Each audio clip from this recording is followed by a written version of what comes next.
Good evening, everyone. Welcome back once again to SJN FM and yet another Audiosurf showcase. Last time on Dragon Ball Z, I had finally gotten a optical disk drive again for my computer, so I was finally able to rip all my old CDs onto my computer and use them, put them in the Audiosurf 2 machine, and get some great skins to pair with everything.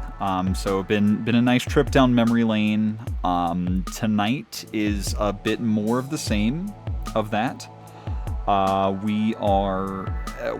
The point is continuing that, yes, but the point is kind of trying to get that over with. So like finishing that this time so that we can maybe go into more recent, more new stuff next time that we do an Audiosurf showcase. So, but as with last time, this is going to be a lot of nostalgia stuff, a lot of 2000s rock / alternative stuff. I have a couple things in there for variety, but it is unfortunately going to be a little one note tonight. But hopefully that is okay with everyone.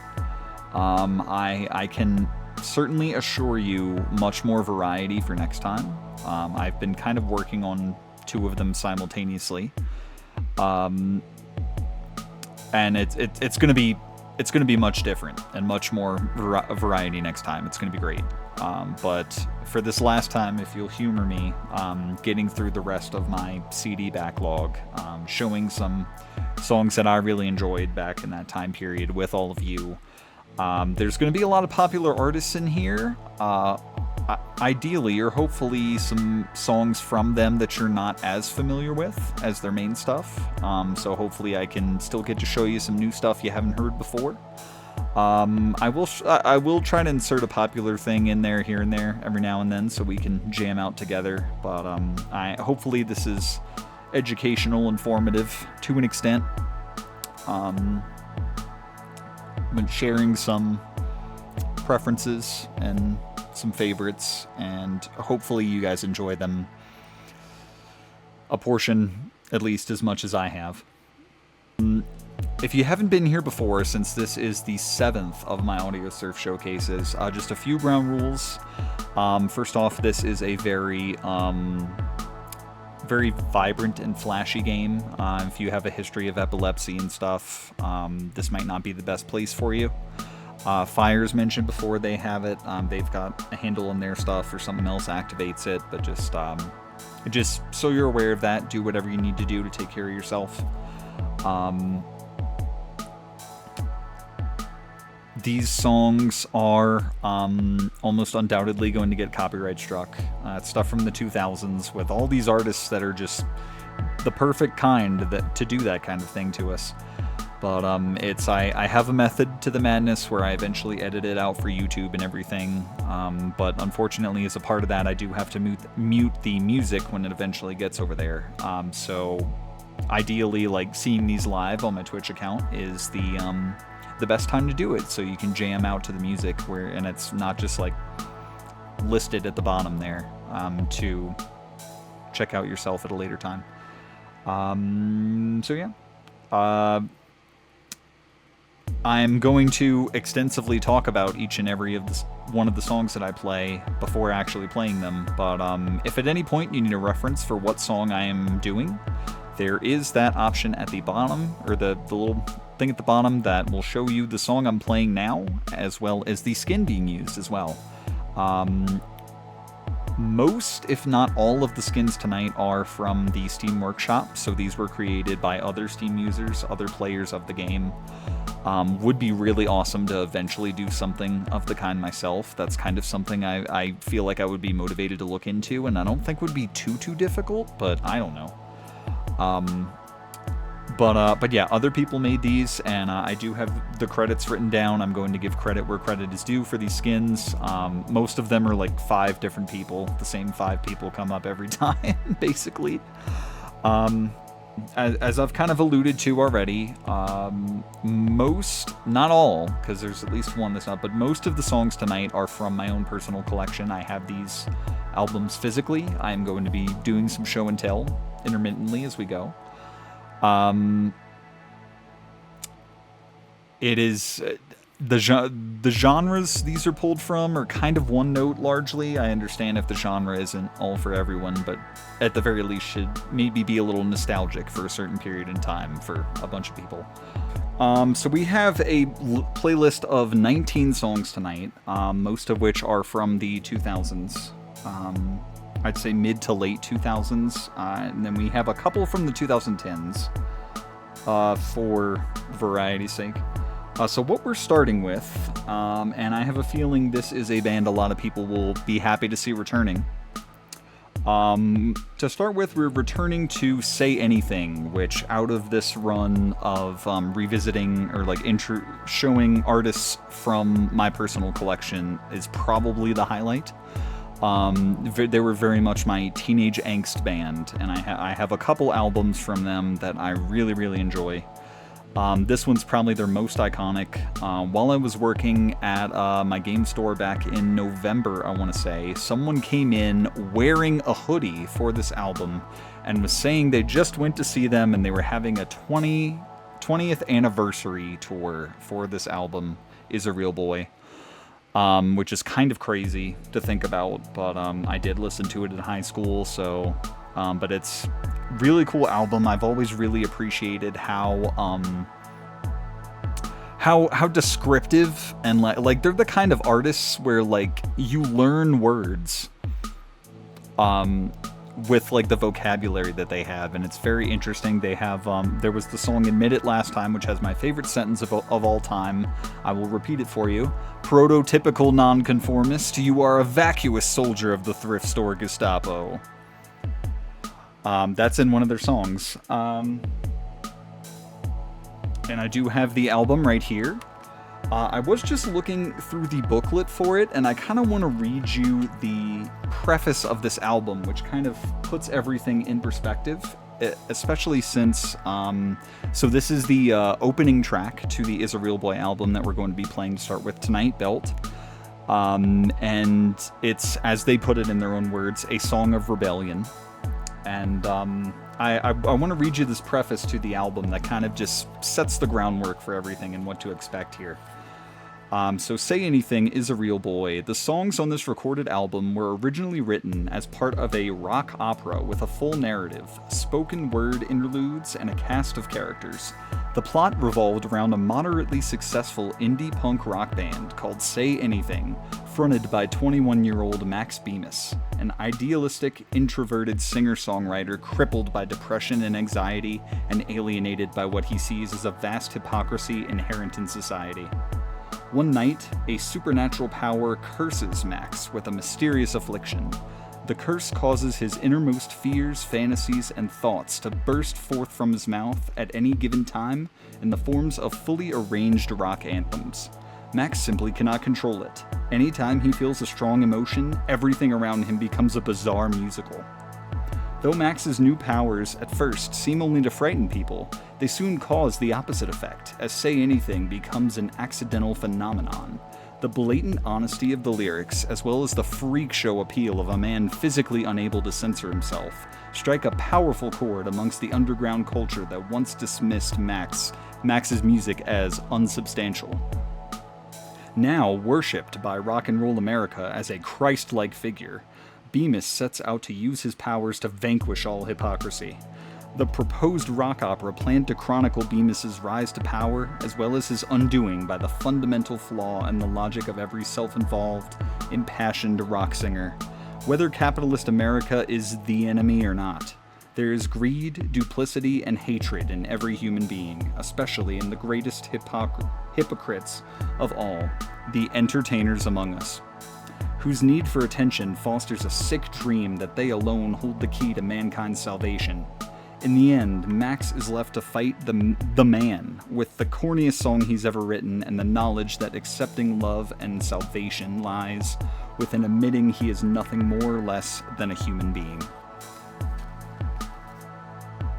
New York Times bestseller. Because it was starting to sound like a book. But yeah, it's a trip, and it's one hell of an album. I love it to death. It has a like a disc 2 with some later songs that have a preface of their own, but we're not getting into that tonight, unfortunately. But this song is called Belt, and the thing that you wear is involved in the premise of the song, so you can look forward to that. And as I mentioned, and as they will say, it's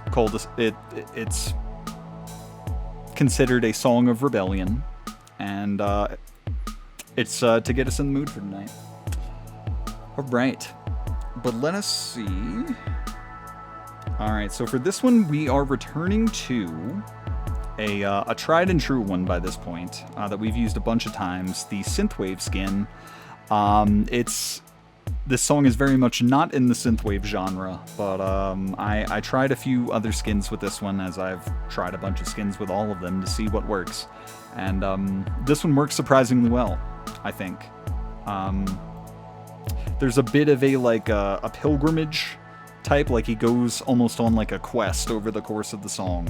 Like he travels places, and so just like there's a car, you go along a road. That's all you need, and it's colorful. It's colorful, so it's very much an opening vibe. Looks like I'm second ranked globally for this song. I will see if I can bump that up. But this skin is made by Classified and Lasser Lawrence. That is two people that uploaded the same skin. I don't know how that works. Part of why I want to make a thing myself, to just see how it works, but I don't know. But this should be very fun getting us going. Yes, Mars edgy personas ready for this. Yes, they're a very edgy band, very colorful, descriptive, high intelligent lyrics, and they're a lot of fun. So this is Belt by Say Anything.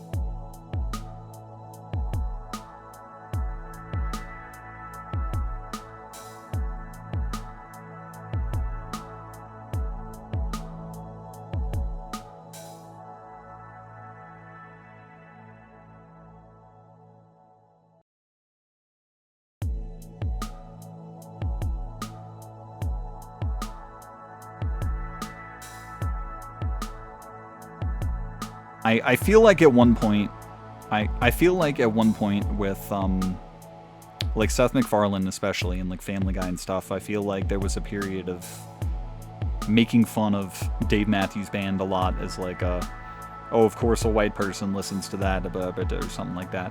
I think it was the one that specifically comes to mind for me is like when Joe got leg surgery, so he was able to walk again. And he like went out like doing athletic stuff with new friends, and he was on the phone. He's like, "Yeah, new Dave Matthews. I'll give you a copy," or something like that. But just like, I don't know. It's like stereotypical white douchebag music or something. But the stigma with that kind of stuck with me, and I don't know how legitimate any of it was. But back in 2009, I was a big fan of this one Dave Matthews Band album, Big Whiskey and the Gru Grux King, which the reason that you can probably tell is for the New Orleans and like Mardi Gras imagery, which I am naturally drawn to.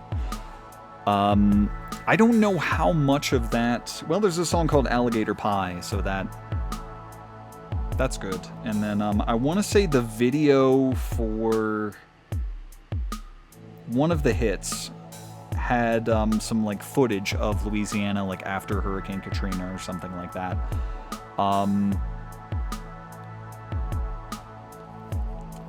And so, but I was a big fan of the songs that I was hearing and decided I wanted the album.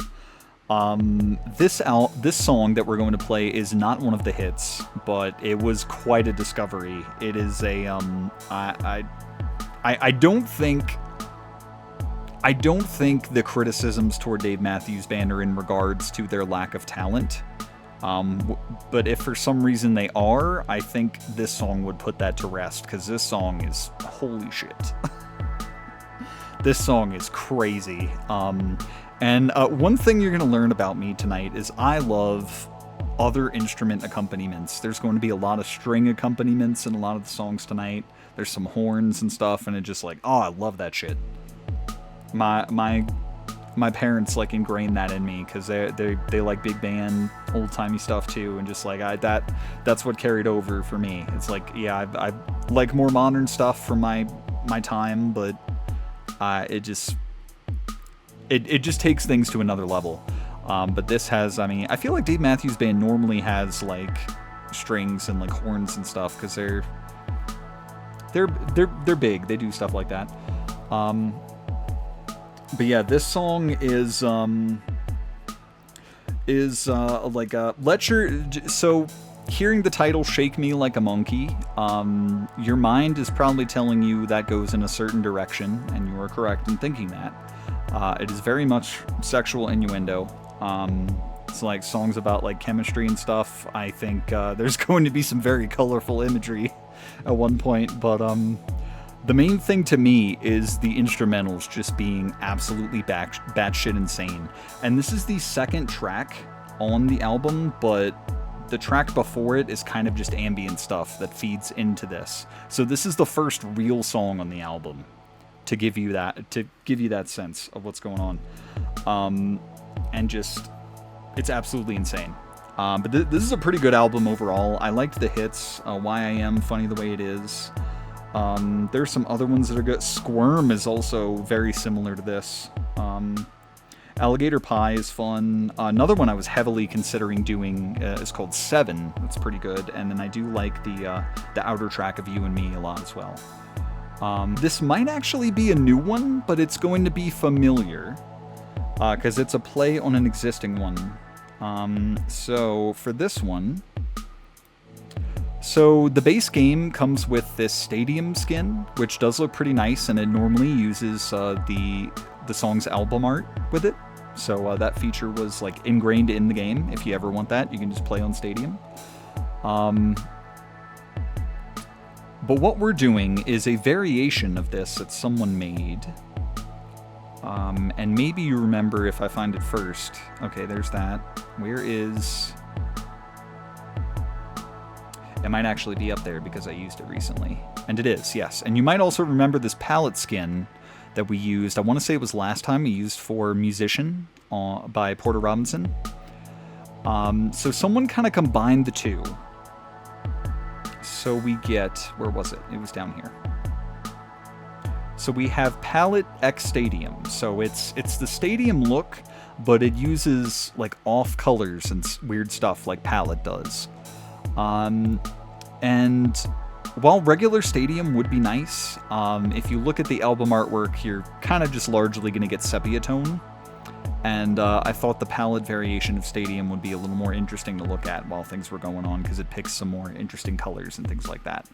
But Stadium as a whole is pretty reactive. It does a lot with as the songs are going. I've been considering it a little too much recently, honestly, with working on this one and the upcoming one after this. So, but yeah, this is it's just going to be a slightly more interesting version of Stadium to look at. If you play the game and want something that uses the album artwork colors, then the regular Stadium is perfectly good for that. But this variation was made by Solar Aaron, who also made... Yes, they also made the actual palette skin. So they made palette, and then I imagine they applied it to Stadium as well. They dumped over 800 pounds of human waste from their tour bus into a river in Chicago. Oh, shit. Okay. Oh, onto people in a... Oh, God. Yeah, okay. That's That's not great. That's not great. I didn't know about that when I picked this song. But I do have this album from back in the day. This song is absolutely bonkers, and you will see in just a second that this is Shake Me Like a Monkey by Dave Matthews Band. It's a shitty situation. Yes. Yep. It's not oh shit, it's oh shit.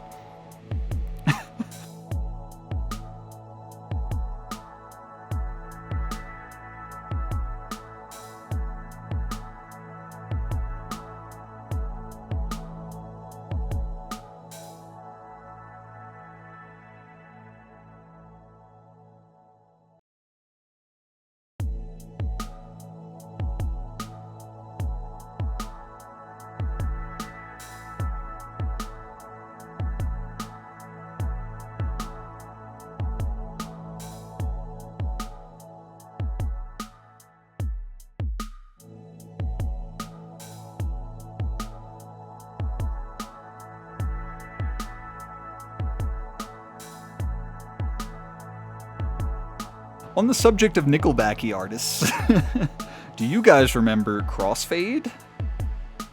If you don't, so this is the one album that I have from them, and you probably know their big hit, which was on this album, which was Cold. Looking back at me, I see that I never really got it right. I never stopped to think of you. I'm always wrapped up in things I cannot win. You are the antidote that gets me by, something strong like a drug that gets me high. What I really meant to say is I'm sorry for the way I am. That's on this album. Might be the song right after this. Or like 3. I have it over here.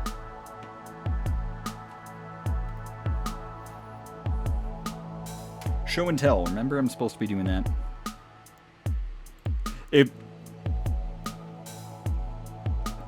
Crossfade.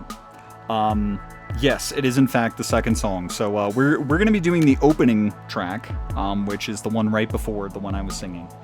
But it was all the rage in 2003, 2004. Because this album is credited both years. The first copyright is 2004. I want to say the single maybe came out before the album, because like I remember, well, maybe it was a 2004 countdown with 2003 songs, but it was in there. But anyway, it was a big deal. I've had this album for a long time.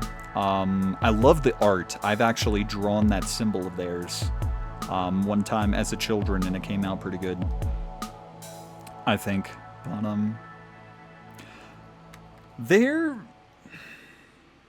they're interesting. They're another band that, like, this album was pretty good, all things considered. I have a lot of albums, and not many have disappointed me, to be honest. But this album did not disappoint or anything. I do still, even though my tastes have matured a little bit, there are 2 or 3 really good songs from this album that really stick with me, and this is one of them.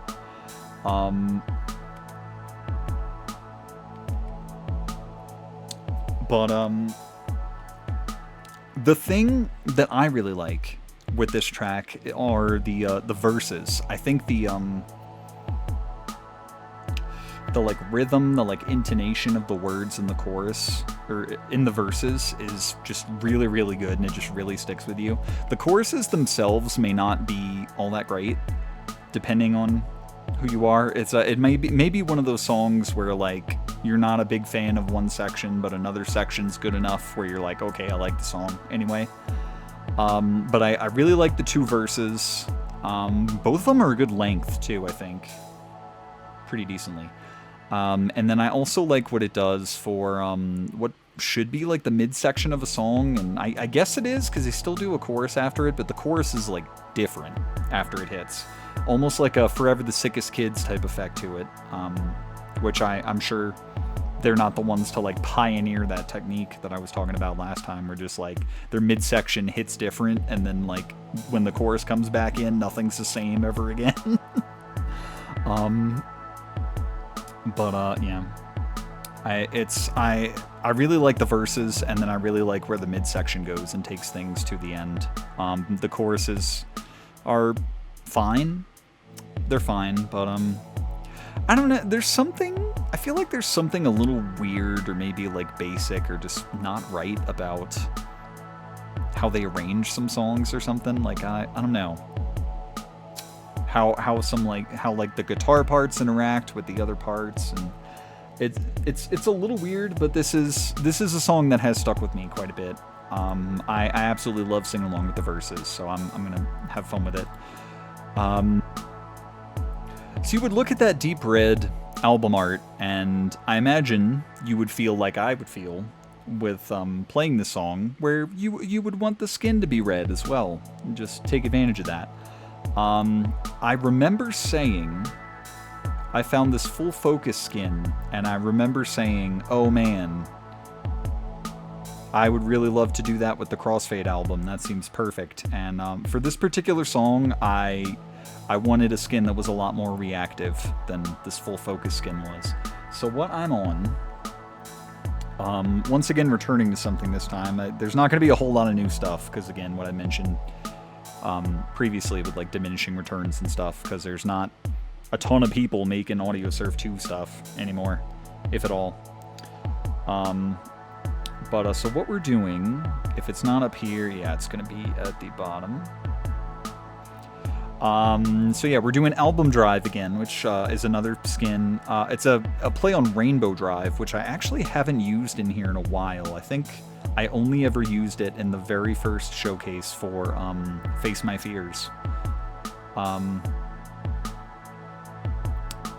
But Album Drive I have used at least once. I recall using it for Chariot by the Midnight.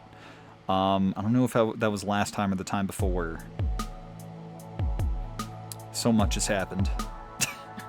But we used it for that, and it's just a skin that's the highway, or like the road that you travel along.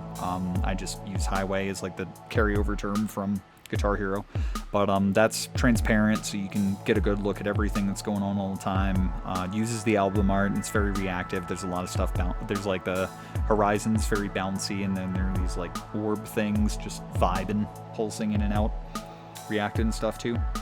Yeah, this is another double up one in the workshop. This one was done by Kite, that's spelled Kaight, and Corrupted Audio is the other creator, so thanks so much, you two.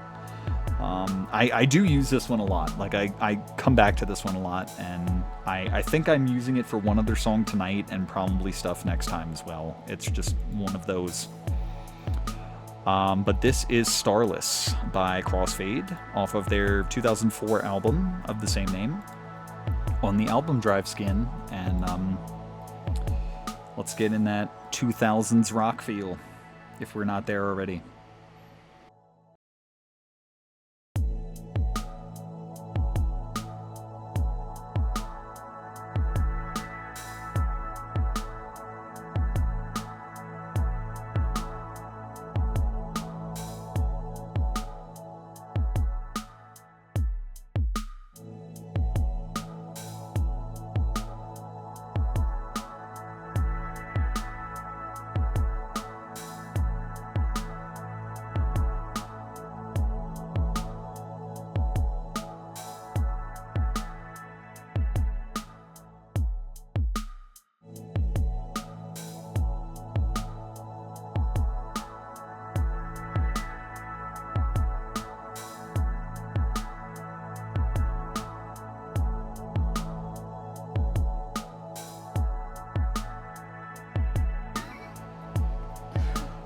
Okay, so the really funny thing is, I think the timing is right on this. I think the timing is right. It is. So, we're gonna go from that to this. So I would be surprised but it would be great if some people remember this. Birthday stream a couple years ago, I did like the DreamWorks All Stars Kart Racing or whatever it's called. And when I was playing as Lord Farquaad, I mentioned that I was aware of like a kids music album that John Lithgow did in the 90s.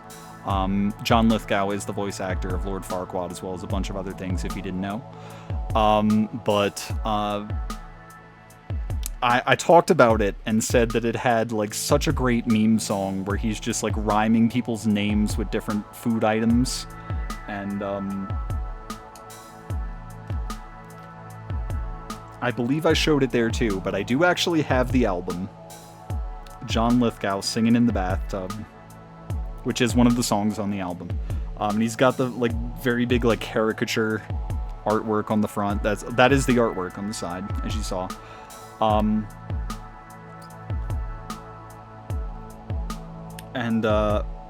So yeah, I mentioned the song itself and that I had the album, and now that I have the optical drive and can do it, we're doing it. We're doing it. If this isn't like your new favorite song by the end of the night, I don't know what's wrong with you. This shit is amazing. He's not doing all of it himself. He's got like the thing with this album, he's got like big band accompaniment. There's like crazy, because like a lot of these are almost like old time, like Sinatra sounding stuff, but it's for like a kid's album. But it sounds like very like old, like big band swing instrumental stuff going in the background while he's just saying stuff like "Have a banana, Hannah." It's amazing. And we're gonna get to my favorite one of the whole song, which is "Chili con carne for Barney." It's gonna be great. But this is I can barely see the copyright on the back. I believe it says 1999. John Lithgow singing that. Props to John Lithgow, man. He's great. He's gonna be Dumbledore in the new Harry Potter show, apparently, so that'll be something. If you're looking forward to that, but he's got a hell of a backlog of stuff aside from that. Now, as for what Skin to do with this one, you have to look at that album artwork and think, we can't not look at his great big smiling face the entire time we're playing the song, so we have to do something with the album art in the background. And you would be right. So I have a few of them at this point. We've done album cover reversion before with one of the Tom Sawyer tracks. We did album art, which just like has like the one picture instead of like checkering it. We used that for AWOL Nation. I found another one. It's Color Ribbon album art. I forget if this does. I think this does even more of a checkering than album cover reversion does. So you'll see like the pattern of the album art there multiple times. We're gonna turn a corner and his great big face is gonna be there. It's gonna be great. But yeah, this one's a very colorful variation to the other ones, where I believe the other two, to an extent, kind of just use the colors of the album art for the highway as well. This one doesn't, so we're getting that normal gradient and stuff, and there's also just like a great big beam of the color like under the highway as well that you're going to notice, hence the color ribbon. But it's just another nice clean one. I always appreciate these ones that use the album art, because they're fun from time to time. And alright, so this one was made by AFX Town. That is spelled, so capital A, FX, capital T, WN. So, Affix Town or something like that. But thanks so much for this one. This is a nice clean one. We're going to try it out.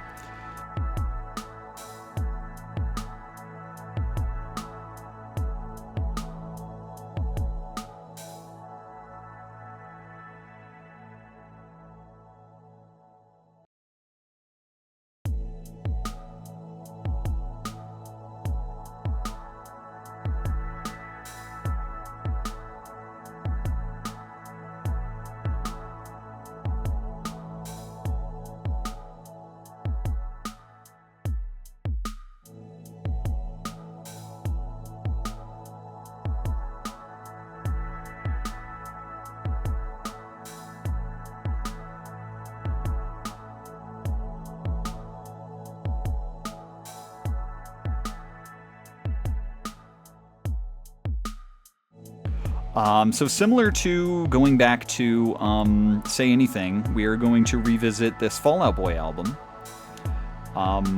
Infinity on High, which last time we did the opening track, Thriller, which is a song I really enjoy, obviously. This time we are going to do the ending track, I've Got All This Ringing in My Ears and None on My Fingers. Just forget about everything in between. No, I'm kidding. This is actually a great album. I love this album a lot. Upon the recent Has Been Hotel season, whereas if you don't know, Patrick Stump, lead singer of Fall Out Boy, has a role in season 2 of Has Been Hotel, and it's going to be continuing. Ever since that, and for semi-related reasons, I was going back through the Fall Out Boy discography and was I do actually own this album, and it's actually the only Fall Out Boy album that I own. Although I've liked their stuff like throughout the years. They've maybe fallen off like a little bit to me, but I think they're like the one band that just hasn't changed their sound almost at all, and it remains interesting all the time. Like I'm always curious to hear what their new thing is. It always sounds good, for the most part. I did really like, what was it, Love from the Other Side? And then they had one other song after it, I think. And both sounded good for their recent stuff. But yeah, this is the one album that I got from them, and I do a lot of cool stuff in here, but I was going back through it to just reacquaint myself with the songs I hadn't listened to in the past several years, and this was one of them that I'm not really sure. Like I remembered it when I started listening to it. I'm like, oh, it's this one, and just like I like the instrumentals and the accompaniments and a lot of what's going on. I like the verses. The chorus is weird for them. I feel like he hits like an unusually high note, and it almost like breaks your immersion. I don't know if that's even the right word to put, but I don't know if that's the right way to put it, but I don't know how else to put it. It's very interesting. It's a very interesting chorus for them, I'd say. But the song's kind of a vibe. It's kind of a vibe at times. I don't think this will not be our last final track that we investigate tonight. But yeah, it's a decent one. And we're going back to another tried and true skin this time, which is right up here because I used it recently. Coloricious Glowing, which I've described before. Oh yeah, people actually played this because Fall Out Boy album from 2007, when this was like 2012-ish game.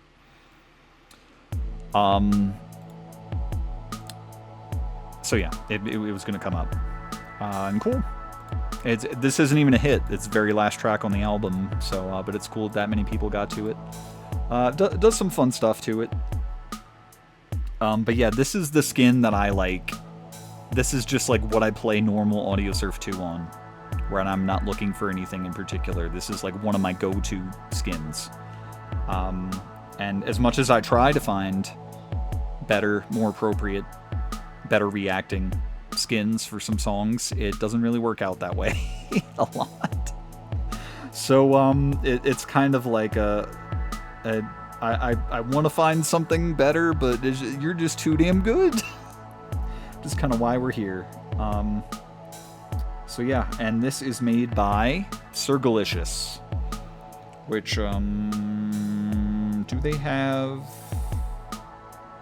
Oh well, I was checking to see if they're going to come up again tonight, and it's like I don't have a different skin from them, but we're using Coloricious Glowing again later on because of the same reason of just trying to find other stuff and just nope. I try, but yeah, thanks so much, Sergalicious. This is a tried and true go-to ride or die Audiosurf 2 skin. I really appreciate it. But yeah, we're doing I've Got All This Ringing in My Ears and None in My Fingers by Fall Out Boy off their 2007 album Infinity on High. Hope you like the strings and accompaniments and stuff in this too.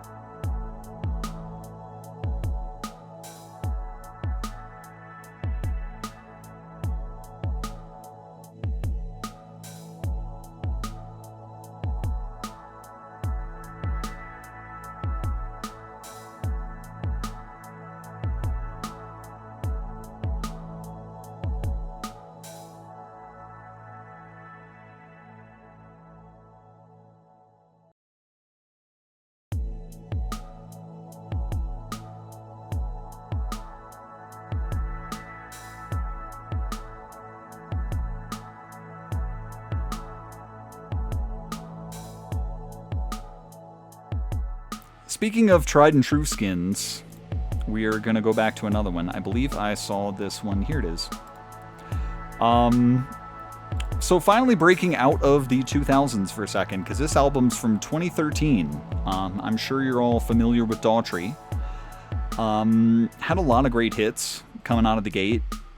His sound kind of got samey at a certain point, but then this Baptized album was going to hit with its first single, Waiting for Superman, which sounded incredibly different. Where it's just like, okay, there's effort being made here. I need to get this. This is going to be the album I'm going to get. And I did enjoy it. This was a discovery off of that album, which kind of ironically is maybe a little closer to his normal sound than some of the other ones. But also he was on The Masked Singer, and that was cool. I recognized his voice almost immediately. Which is he's got one of those voices. But yeah, this is a fun one. This is a pretty energetic, nice little guitar riff. Immediately a hell yes for me. He's got a really good voice, no doubt. And I do still like a lot of his original hits. It's just like eventually you want the artist to do something a little different, and that this album did deliver on that, I think. I don't remember every single song off of it, but there's a good, I'd say like half of the album that I vividly remember, and then should probably go investigate the rest. But as for the tried and true skin I was alluding to, we are going back to... I didn't go too far, did I? Nope. We are going back to Rust, which is another one where it's just... we try to find things that work better, but it just like I just need a song that, or a skin that reacts more to the song, and Rust does that. It's just really damn good. Just like a sepia tone look to the whole thing, but it'll bounce and shit. It'll like it knows when shit's going down. And if you don't know, you gonna learn. But this one is by Kyanite, which is like cyan with a K and then ite, which might be an actual mineral, I don't know. But thanks so much for this one. This is another, much like Coloricious Glowing, this is one of my top ones, one of my absolute favorites from the workshop. It's, again, as much as I try not to use it every goddamn showcase, it keeps working its way back in. I try, and it's too good. It's too good to not use, and we're gonna use it twice in a row, but this will be the first one. So yeah, this is I'll Fight by Daughtry off of his 2013 album Baptized.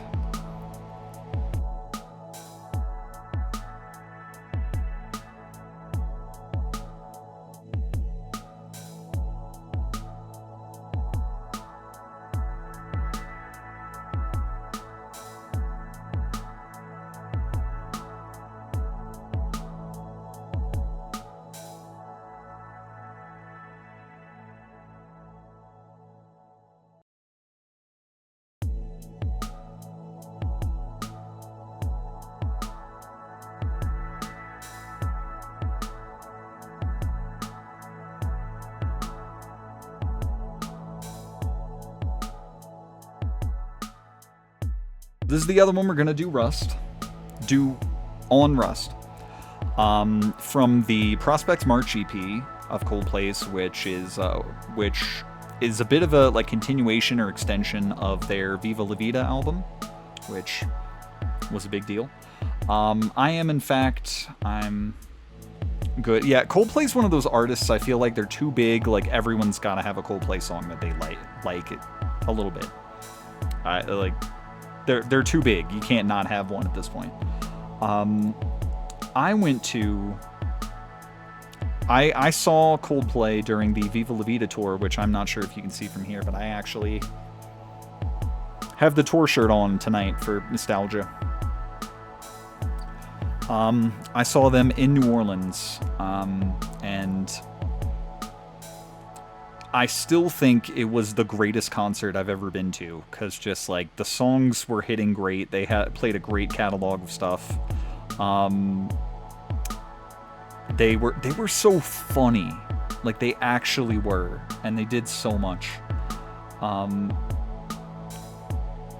The Viva La Vida album is very good. There's a lot of really good stuff on it, but it kind of took Prospects March for some of that to be realized, because Prospects March gave us Life in Technicolor 2, which Life in Technicolor was just an instrumental on the actual Viva La Vida album, and so the version with vocals and like lyrics is the 2 version on Prospects March.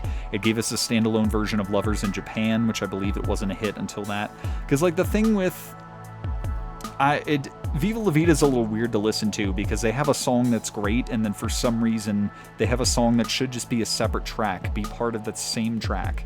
Like you'll have Rain of Love play at the end of Lovers in Japan. 42 is kind of 2 different songs. I think Yes kind of has another song stacked onto it. There's at least one other I'm not thinking of. Hope that you get everything you want in the beautiful. That's a much later one, but yes. I do have that album digitally, but it is about the disc ones tonight, although I have this EP digitally, so. But we are going to do something from the Viva La Vida album as well. But I wanted to get this one out of the way first. This was quite a discovery from the Prospects March EP, one of the original songs that isn't just using stuff from the album, or just modifying stuff from the album. This is a straight up new song. It hits like really fucking hard, surprisingly, at the chorus. It's like, whoa. And so that's why it's on Rust. Not much else needs to be said. And yeah, once again, this is by Kyanite. I don't know why I brought that up again.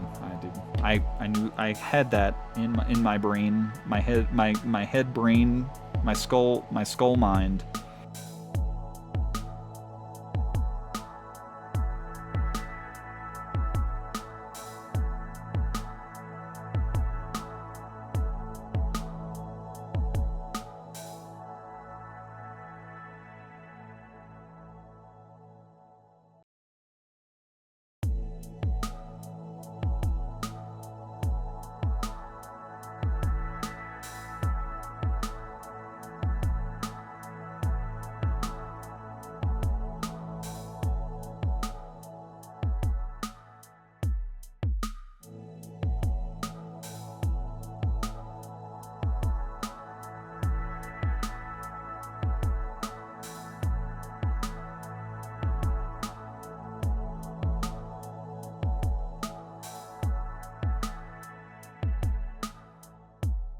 I'm still on my shit looking for more information on like the Adam Young remix of I Woke Up in a Car by Something Corporate, when my literal 2 favorite artists of all time got together on the Something Corporate Greatest Hits album, and I just can't find any information on it.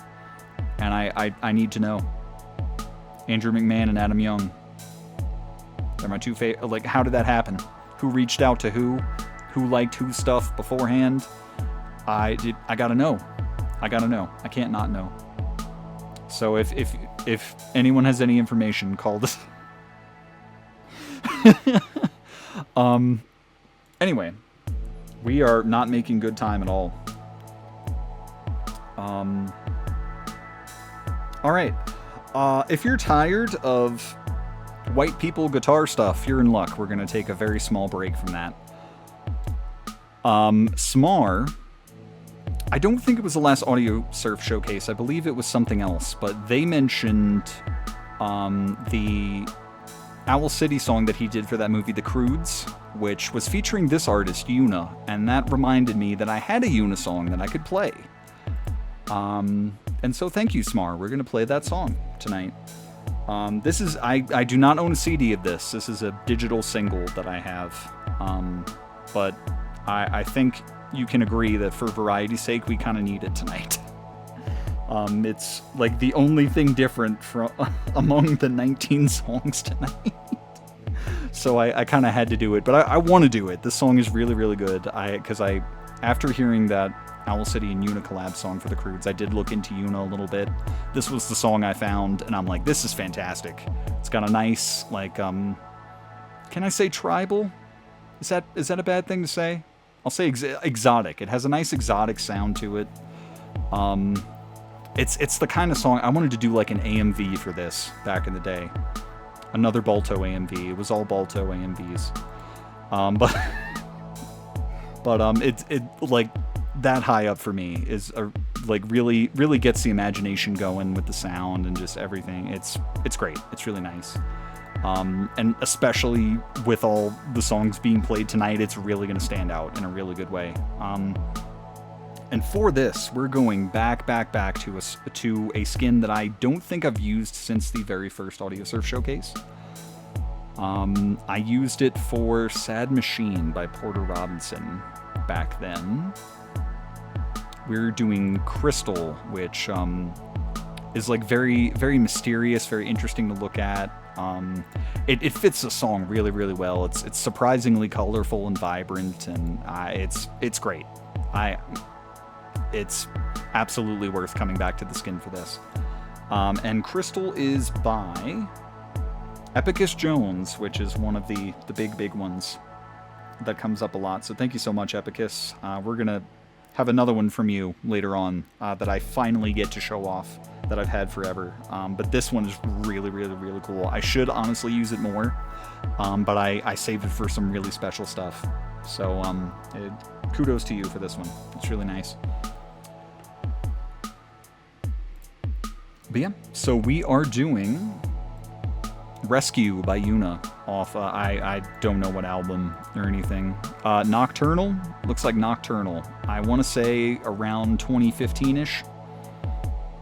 So this is also 2010s. But yeah, I don't know a whole lot about the artist, but I liked the Owl City collab for the Croods movie, and then I really like this standalone song by her. So we're going to check it out. Hope you like it too.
Now back into the boring white people shit.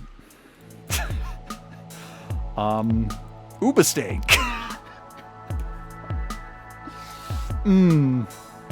So Ubastank was a big band. Turn of the century in the 2000s. Crawling in the Dark. Same direction. So... I have a very cringe memory. I want to say it was in middle school. I had a couple of people that I wouldn't call friends at this point in time. Or like looking back, I wouldn't call them friends, but at the time they were basically friends as much as that. The reason, yeah, that's another one. But I basically, in like the cringiest way possible, I just went to them, was like, I want to be cool. Help me be cool. What do I need to? What do I need to in order to be cool? And they gave me a burnt CD, which had a bunch of Linkin Park on it, which unfortunately we won't get to tonight. But I did. Linkin Park's great. And then they had one other song at the end, which ended up being Same Direction by Ubestank. And I really like that song. That song's great. I like that a lot. And so got big into Linkin Park. Have the Meteora album, and it's goated. Somewhere I Belong is my favorite Linkin Park song, if you need to know. But that's not really... But then at some point after that, well, The Reason existed, and it's kind of like one of the most basic songs of all time. Like, there's nothing all that interesting about it, instrumentally. Like, it's either that or like Free Fallin' by Tom Petty is just like, or like Chasing Cars by Snow Patrol. I don't know. Figure out which of those is like the least interesting song to listen to. But just, I don't know. There was a point. Was Ubestank also Out of Control? I did also like Out of Control. That was in like some BMX game that I had back in the day, and I was fond of that. Or that might have been Trapped is also similar. That could have been Trapped. Favorite Linkin Park song is Shadow of the Day is nice. Shadow of the Day is nice. But yeah, I don't know. The Reason was around, and it is and then a new Ubestank song emerged, If I Were You, which is the headlining hit from maybe the only hit from this album. And there was a point where apparently I thought it was a good song, and I got this album, but I mentioned earlier that there really aren't that many albums I have that disappointed me, but unfortunately this is one of them. I don't really think, I don't know. Looking back, I don't know if Ubestank is all that great of a band, or I'll say I don't know if they're all that great for me. But that said, this album does have a couple of bangers, and this is one of them. I found this on here. This has an immaculate guitar riff that's just peppered in throughout the song, and it's gonna start with it, and you're gonna hear it and just go like, you son of a bitch, I'm in. You don't need the rest. You got lore with Trapped. Oh, gee. But yeah, I don't know. For the most part, I was underwhelmed by this album. There is like a red alternate to it that I think has more songs, and I think more people like that.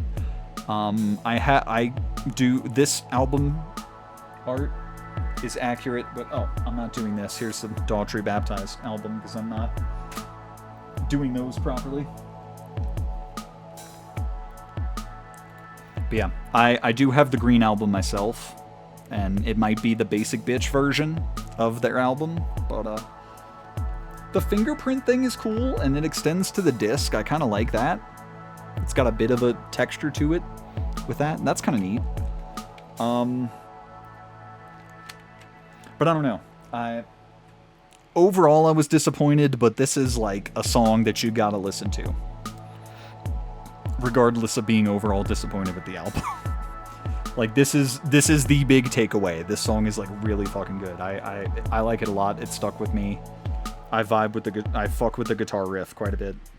That's right. I corrected from vibe to fuck.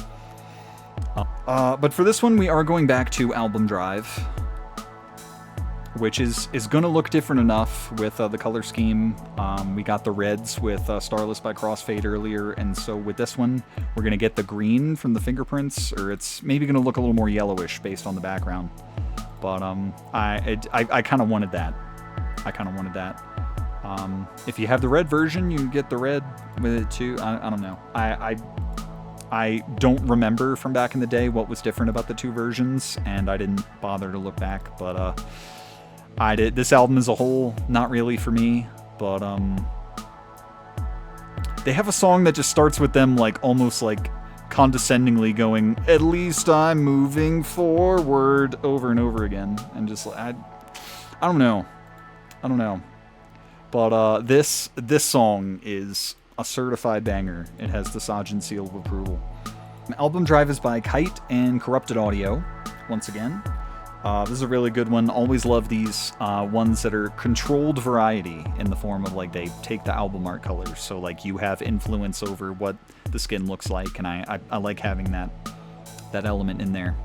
Always cool to see. I mean, I like a lot of other ones too, like palette and stuff that's just like trying to be different every time. It's like I can respect that, but I'd rather have some stuff I can control to a degree, and this works. But so we are doing Look Where We Are by Ubastank off of their 2000s something. I want to say 2007, 8 album Every Man for Himself.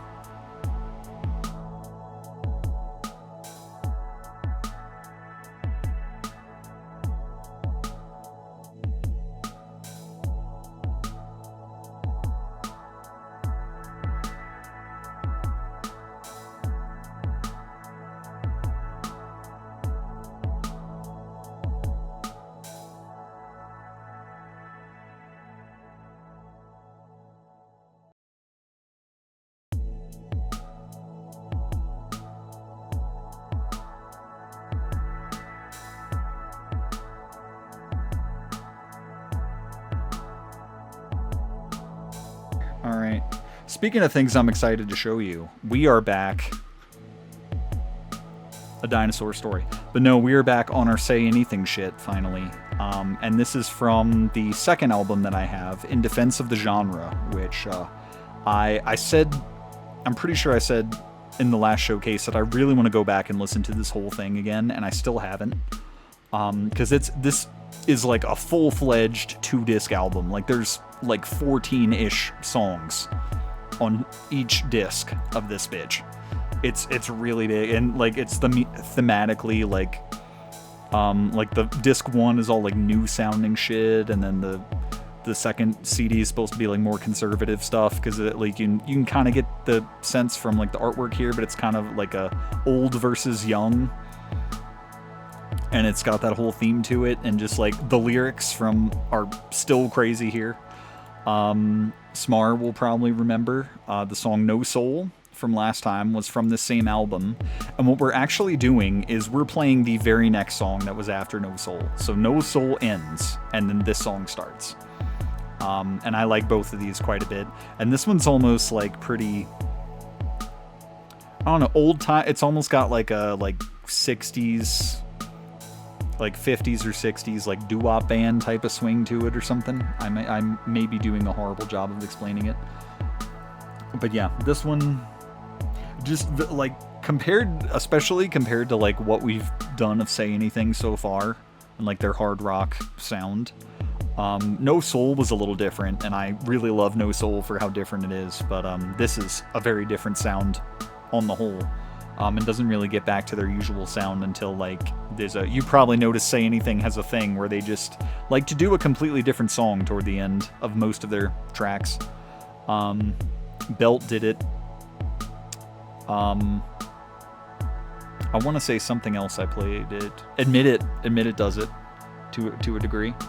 But yeah, this has a different sound all throughout, and then when they do their key change, song change shit toward the end, it's maybe more of their regular sound. But the thing is, like, when a band changes their sound, listen to the lyrics, and if the lyrics are like still the same kind of stuff they used to talk about, then it's all good. If the lyrics change, listen to the sound. If the sound's the same, then good.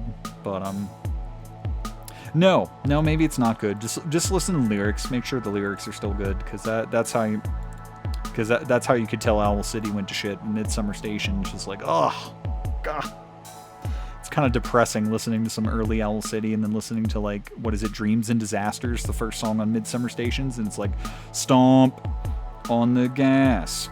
It's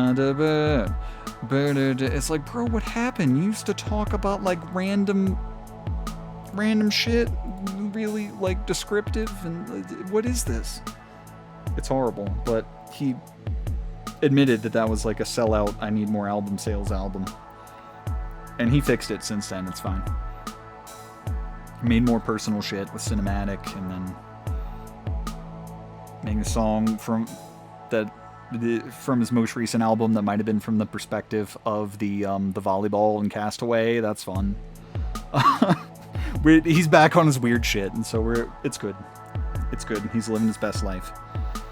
Anyway, Max Bemis is like, at least in my mind, is almost like the complete antithesis of Adam Young, almost.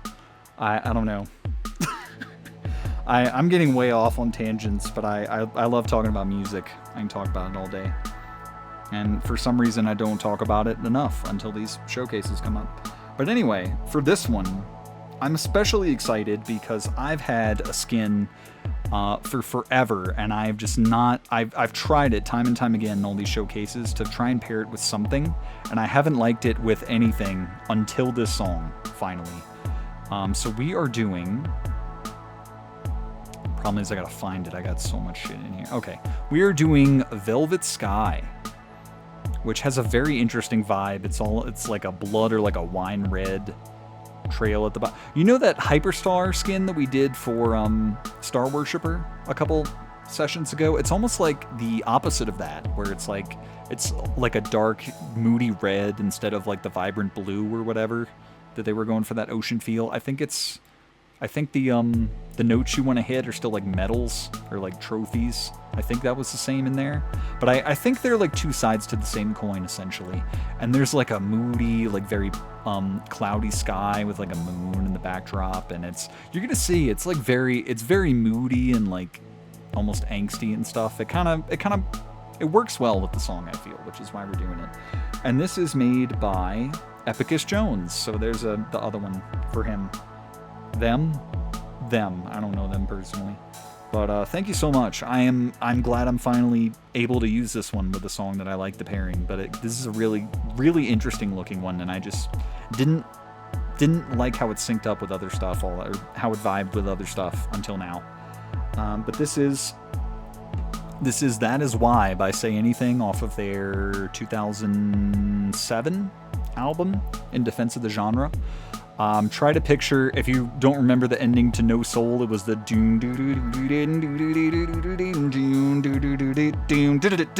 and then this song starts immediately after that. So just have that in mind.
Got two in a row here now that are skins that I've had for a long time and just haven't liked enough the pairing to show off, but we're gonna cross off another one here.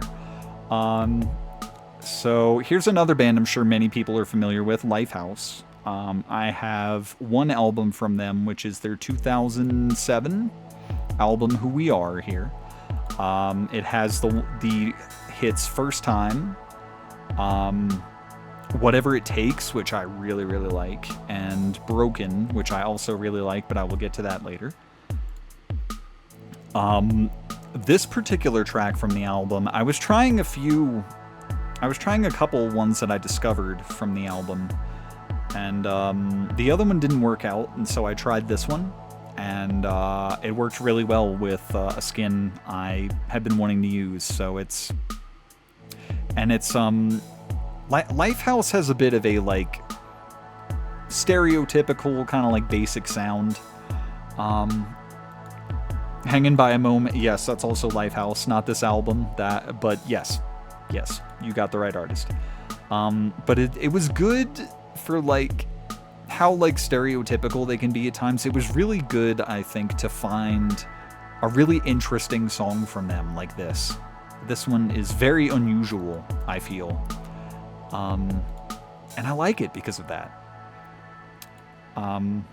Although I feel like the phrase "learn you inside out" sounds a bit grammatically correct or incorrect, but I don't like when people say things like "grow your business" or "winningest." None of that sounds right to me, and I am an English major. You don't take my word for it. It's the only thing it's good for, just being mad about things. But that's neither here nor there. But this is just a very interesting track from them, and I like it. And I think it's funny that you guys were mentioning Christmas songs, because this skin is a bit of a wintry Christmas vibe, but there's also like a dirigible in the background, moon on the water. It's dark out. It's kind of a play or like an expansion on that roller coaster skin I've used a couple times. I used for Carousel by Skylar Spence, as well as Woe Me Versus Everyone by Forever the Sickest Kids in some previous showcases. I don't know why I expect people to remember these, but because I do these few and far between, but I do have them on YouTube for reference if you ever. But yeah, it's kind of like a dark inversion of that, but it's just not in a foreboding way. It's just kind of like vibes. It's just like at night there's wintry stuff that you hit. It's more of like a winter sled than like a roller coaster, I guess. I don't know. It's very interesting. It's called Imaginarium. Last Ride of the Day, it says. Okay. I don't know what Undertaker has to do with it, but alright. But this is made by Lemniscata and someone who you all know very well, Simon Evo. The GOAT! The GOAT! Just like half of the cool skins that you can find in the workshop, Simon Evo made them. And we are indebted to them. I hope they're doing okay. Hope they're doing okay. Pray for their safety. They're precious and need to be protected. But yeah, so we are going to do Learn You Inside Out by Lifehouse on the Imaginarium skin. And I'm excited for you guys to finally see this one. It's I don't know if I'll say vibe, it's a mood.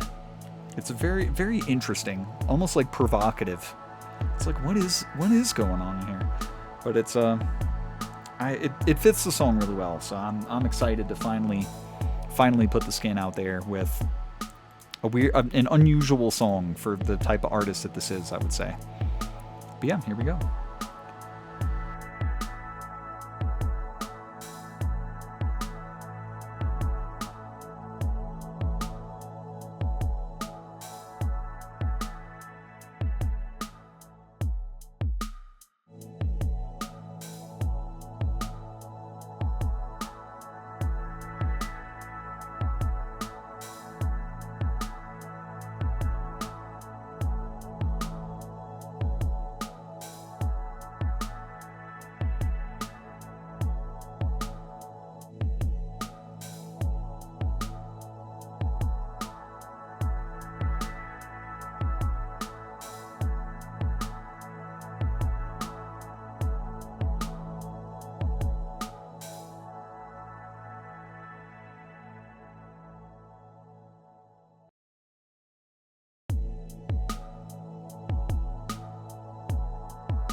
Anyway, speaking of white people shit,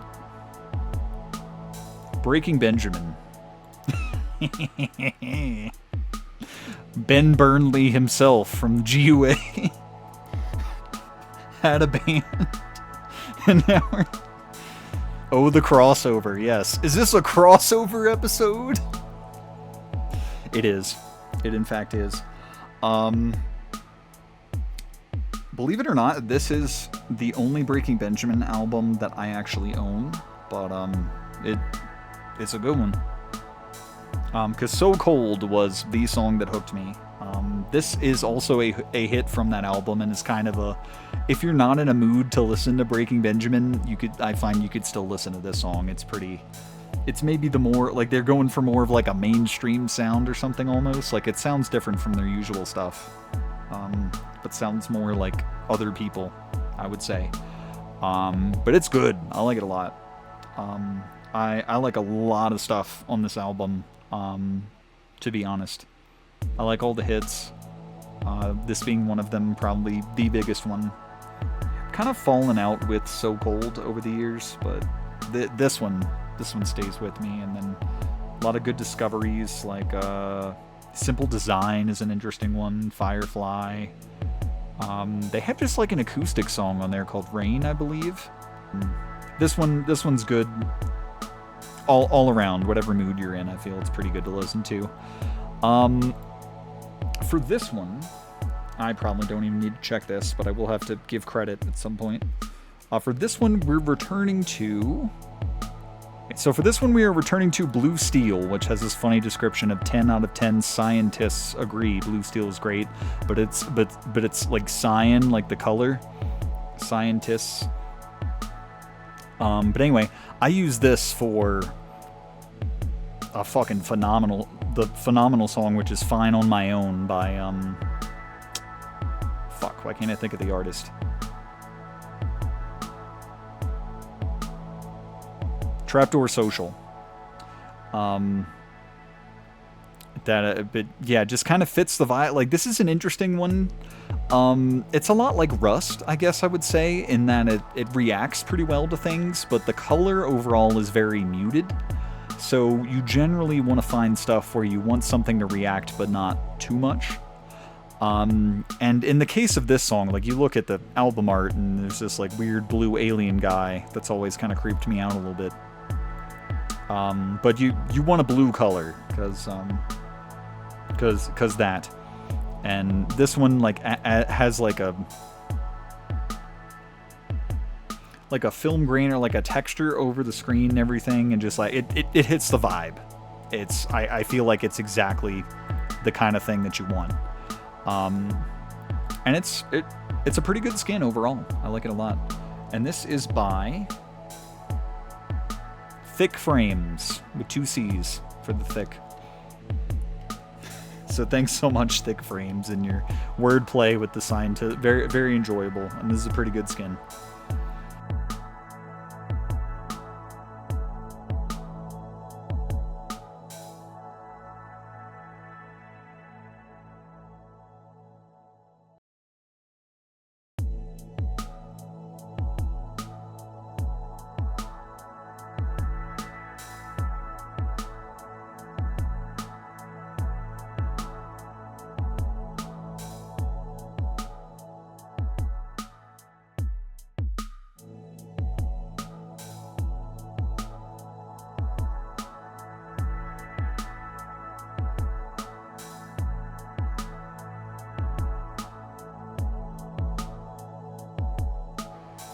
Alright, we're getting into a whole string of string accompaniments, if you see what I did there.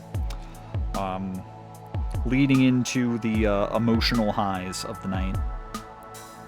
Energetic and emotional highs, I would say. In a few songs, at least. But some interesting... If you like strings, you're gonna like these next few songs quite a bit. Where was... Yes, okay, so now we're going to... Yes, okay, so now we're going to the other Coldplay song. This is the wrong Viva La Vida cover art, but I'm not using a skin that uses the album colors, and they would probably be the same anyway. So I'm not worried about that. Of course I have the top score for this. This is a song I feel like I'm the only one who cares about this song on the album, but Strawberry Swing, I'm pretty sure, because I'm wearing the concert tee again, I'm pretty sure they played this at the concert, and it felt like I was the only person singing along with it. Because I love this song. It is such a vibe. Very different from a lot of the songs we've been doing. It's very very soft and somber, like a lot of undertones and stuff. Things going on are almost like gentle but constant rhythm going, and it's immaculate vibes. Always been a fan of it. Always been a fan. And so for this one, we are returning to... Alright, so for this one, we are returning to Space Garden, which I used for... I'm probably going to butcher the pronunciation of this, but Yasa Shisa no Shizuku by Overworld.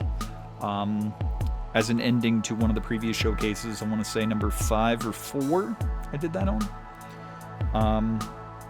But yeah, just very gentle. We're like out in space, and it's got like almost like Asian type of arches that you go through periodically that can be either like blue or pink shaded depending on the intensity at the time.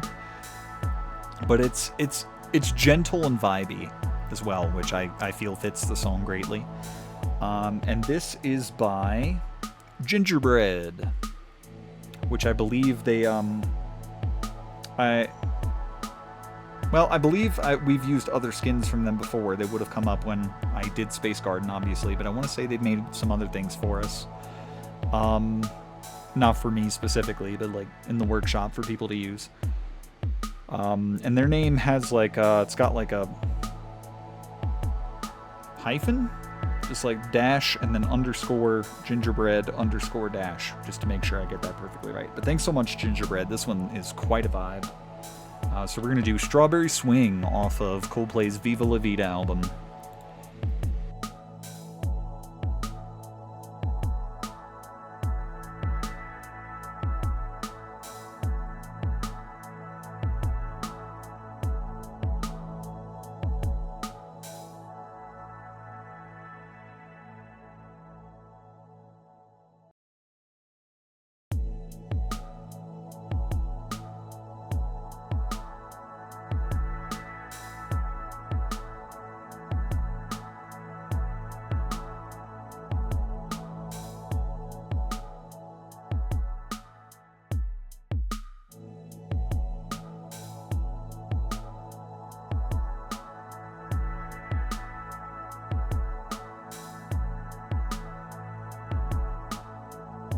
Yeah, I don't know why the album art just kind of intermittently works when it wants to, but I'll click on it and then there it goes. All right.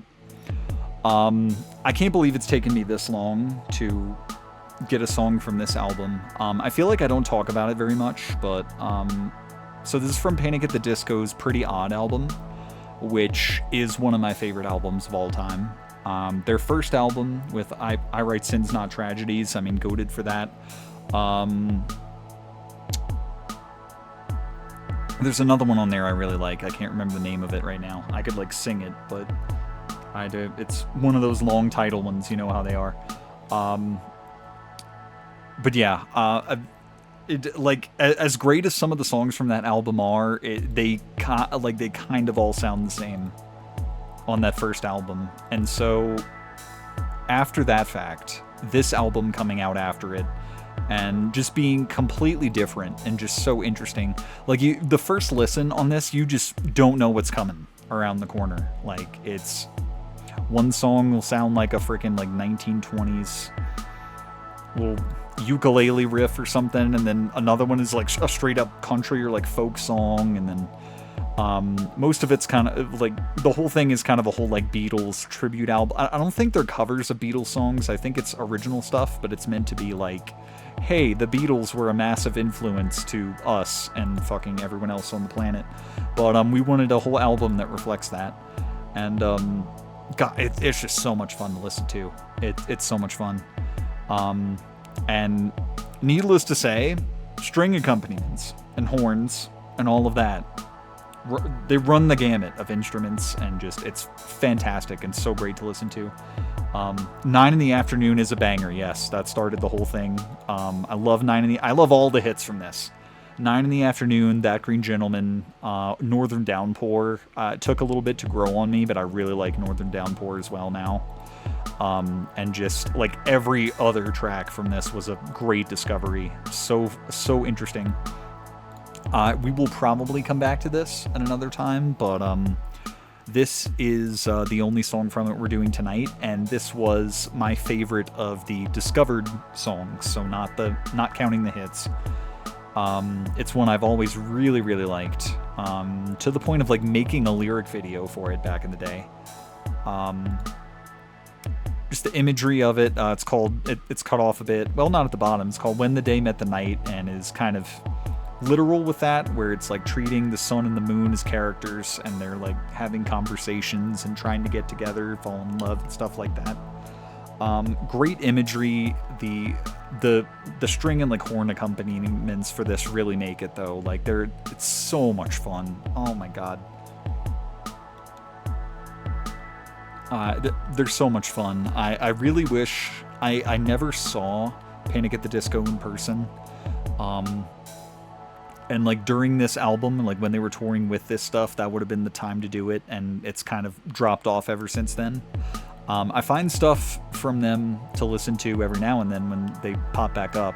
I still think Brendan Urie is like perhaps the most talented vocalist alive right now. He's fucking crazy. But Panic as a whole I've kind of dropped off with, but I just mad respect to them. I will always and forever love this album. It is so goddamn fun, and I recommend the entire thing if you haven't listened to it. You will not know what you're in for track to track, and it's such a treat, such a delight to listen to. Yeah, this is there are crazier sounding songs on the album. This one is just plain good. Just plain good, every single second of it. Just delightful vibes. And for that, we are returning to... Yes, alright. It's still up here because I used it before. We're returning to Palette, which as I mentioned earlier, I used for Musician by Porter Robinson last time. And Palette is nice when you want colors that are like unusual or give the sense so like something's a little off or something. And with this pretty odd album, what I noticed with just looking at it recently, the disc for it kind of the art for it is like an inverted sky, so it's like a white sky with like purple clouds, and I'm just like looking at Palette, it's like it's perfect. And like the lyrics, the chorus will say all was golden in the sky, and we'll get like gold colors during the chorus, and it's on this highway. It's great. It's exactly the vibe. This skin does have some variations though, so there might be some trial and error with it. I might have to reload a few times. I kind of prefer the cleaner edges to it. It likes to put stuff on the edges, like random stars or like hexes or something, and that's not quite right. But we'll see. We'll see how it goes. But yeah, as a reminder, this was made by Solar Aaron. Really like your Palette stuff. Very unusual vibe that you can't get with a lot of other skins. So very much appreciated, Solar Aaron. But yeah, we were doing When the Day Met the Night off of the 2008, 2009 Panic at the Disco album, Pretty Odd. Which at the time, they removed the exclamation point in the artist name, but then like they put it back, which I thought was interesting. Also, I was just reminded of a gamer tag when I was playing Dead by Daylight the other night. Someone on my Survivor team, their name was All Panic, No Disco. That's like the greatest gamer tag I've ever seen. It's fantastic. It's very relatable. Very relatable is perhaps the larger truth.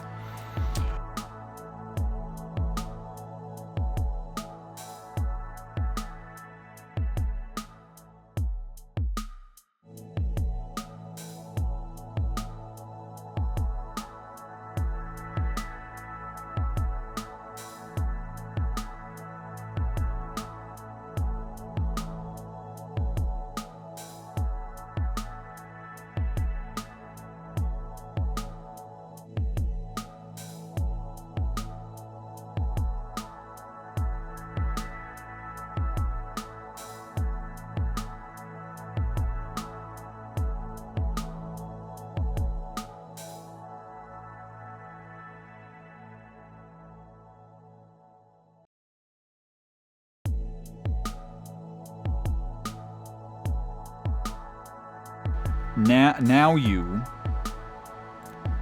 Now You. No one else has played this, but again, this is kind of like the opposite kind of song that I feel like you would go for in a game like this. It's mostly just piano and vocals, but does have like a whole orchestra segment in the middle, which is pretty cool. Just really so first off, I'm a big fan of Five for Fighting. This was actually the first album I actually got. And if you're not aware, this is the album with What If on it. What if I had your heart? What if you wore my scars? How would we break down? That one. Has a lot of other really, really good stuff on it. It was a great album to get. 100 Years is about... Yeah, he's got a lot of bangers. But I technically have... I don't have a lot of albums before this one. I technically have one of those, like, playlist, the best of blank artist albums for him. That's a good, just, like, get a feel for what he was like before that. It's got, like, all the hits on it and some other stuff on it that I didn't know, so it was good to get that. And then even though Chances and Slice are on that CD, I did end up getting the Slice album, which has those, because I heard some other fantastic songs on there. We're going to get to that in a second. We're doing a little 2-for-1 special with Five for Fighting real quick. But, those are the two like actual albums I have. And then I have a live DVD for him as well, because out of the artists, I feel like the time period is past for Panic, but out of the artists that I have kind of stuck with and actually really, really like, Five for Fighting is like the only one left that I haven't seen. I feel like the time period is maybe past to do that. I would still probably like to see them. I don't know when the opportunity will arise again, but I looked up some pictures as part of this, and he's looking kind of old, chat. He's looking kind of old. I'm concerned. He'd been around a while. But yeah, been a massive fan of his stuff. This Bookmarks album especially is like really, really good, and Slice has some really good stuff on it too. This was a discovery, and like it's not arranged like his pop hits by any means. This is like more showing off as like a classical composer, if anything else, which I'm pretty sure is all him.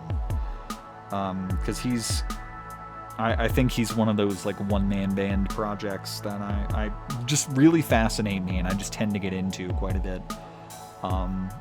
Because like I followed Andrew through his multiple projects where he's like cycled between people, and then there's of course Owl City doing his stuff where he could play everything if he wanted to. He's just doing it all at the same time is the hard part.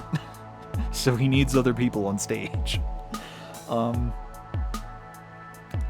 But yeah, this is more of like a classical piece, and it's like I don't know if it's entirely appropriate, but like I have this on my Halloween playlist. Like that's the type of vibe we're getting into, where it's like he's describing like either a woman or like a mysterious place, maybe both, like a Hotel California type vibe, could be alluding to other things.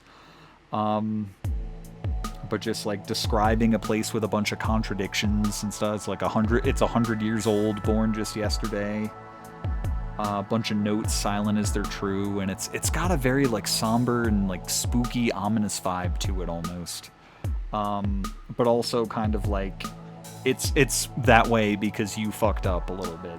Or it's just like a place that, I don't know, almost like a rundown place or person that didn't get the love and respect it deserved, or they deserved, and I don't know. Maybe I'm putting too much in your head beforehand. Maybe interpret it for yourself. I could have looked into meanings and stuff. I'm generally bad at interpreting things. I'll be the first to admit that. But yeah, it just gives that kind of vibe for me, and so that's why I have it in like my Halloween playlist and stuff. But it's a really, really interesting one. This is like finding the Learn You Inside Out for Five for Fighting, and it's really cool. It's really great for that. But I'd say by this point I found a few things that are like that from him. But I know a lot of his stuff at this point, and it's all really good. He's a real one. So for this one, we are also returning to one I haven't used in a while. Should be easy enough to find because, yep, there it is. We're doing Staccato Classic, which is straight up just like notes on a staff and like Symphony Lane, and just it's perfect. I don't. You should just look at these and be like, yes, good. I shouldn't have to say too much. And gee, I wonder if you mean this one. It's Simon Evo. Is why I'm doing that. Of course I did it. But yeah, these are really cool together. Big props to Simon for all they've done for this game. Hopefully they still think about it every now and then. I don't know. But here we go. We're doing Symphony Lane by Five for Fighting off of their Forgot to Look at the Year album, Bookmarks. But yeah, this is a really cool one.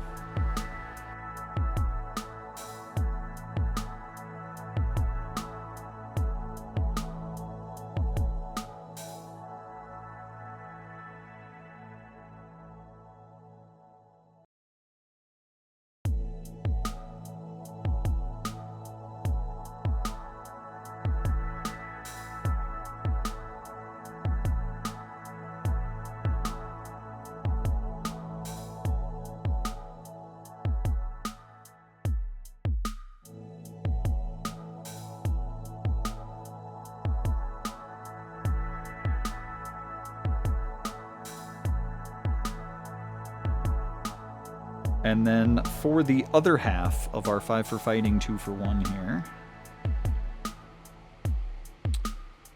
Do I have to go get it? I shouldn't. Nope, here it is.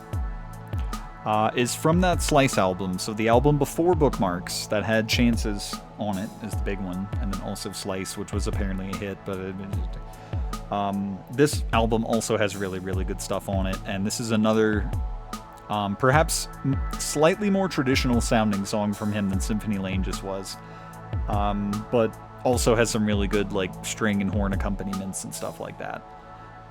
And it's very dramatic, and similarly dramatic to the last song, I would say. But yeah, it's a real, like, I heard, well, this wasn't the song.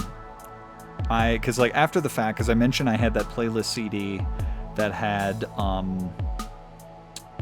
it had Chances and Slice on it, but then I was listening to like Pandora, which starts to just do like random stuff.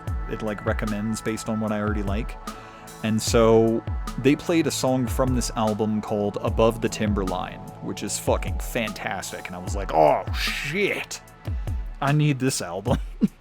And then I forget if it was upon listening to the album after getting it, or if Pandora also played this song at some point.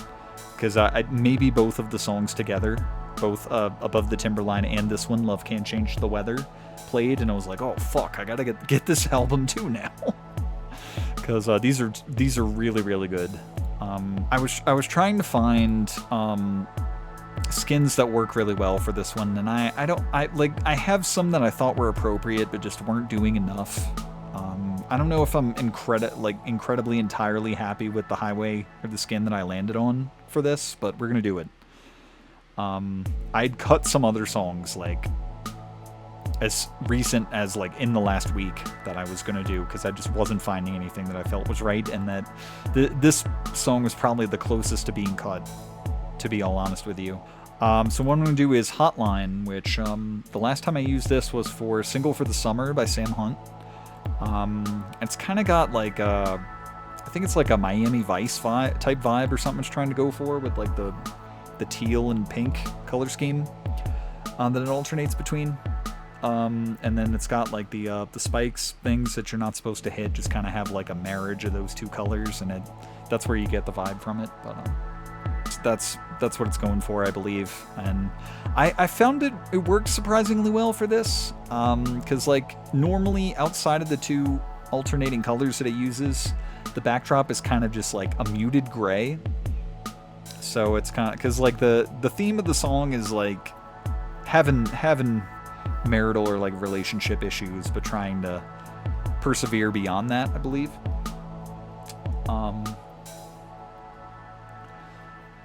And so just like to some degree, I wanted some like subdued color somewhere, and then like the environment around this represents that. And then the vibrancy of the colors like coming up in the chorus, I think, works well enough for what I'm trying to convey, or what the song's trying to convey. So that's why we're going with it. And Hotline was made by, oh, this is an interesting one, Allegory Violation 8193. And there's an underscore between Allegory and Violation in the numbers. But thanks so much, Allegory. This is an interesting one.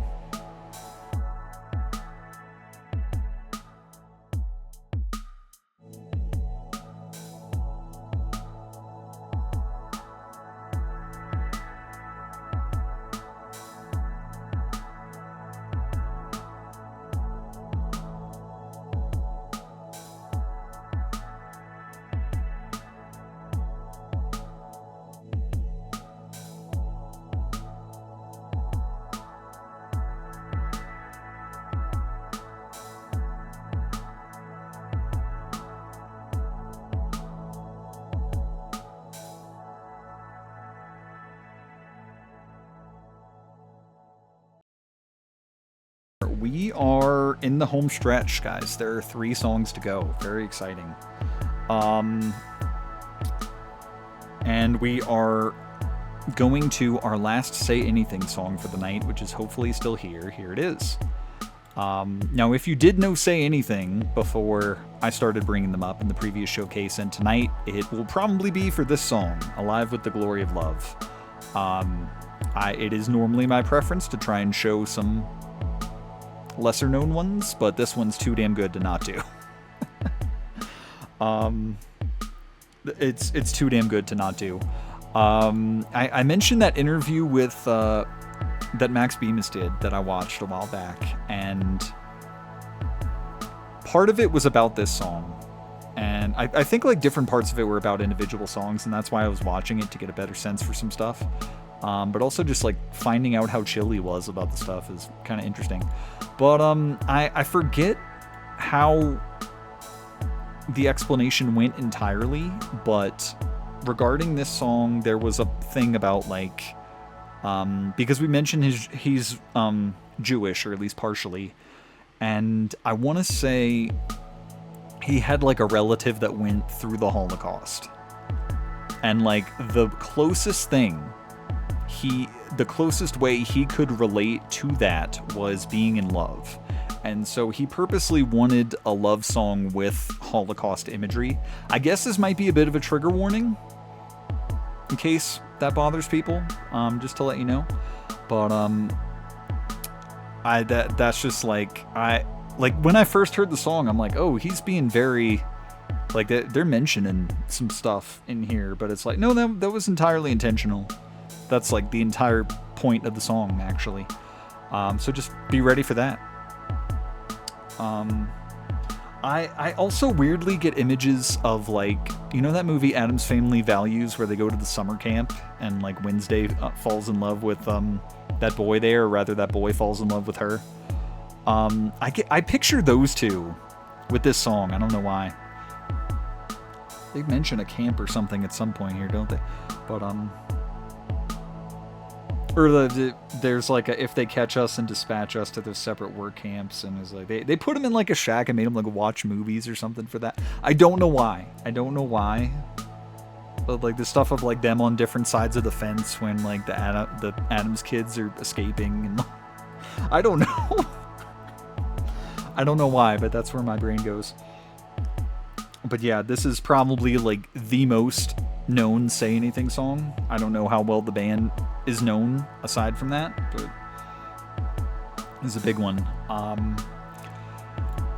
Unfortunately, we are going back to the tried and true color is just glowing. Like, believe me, I tried. I'm trying to find other suitable things, and it just no. I needed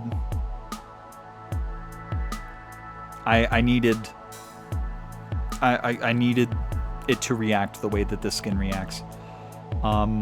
Oh, Baba looked it up. It's about both of his grandparents who survived the Holocaust. Okay.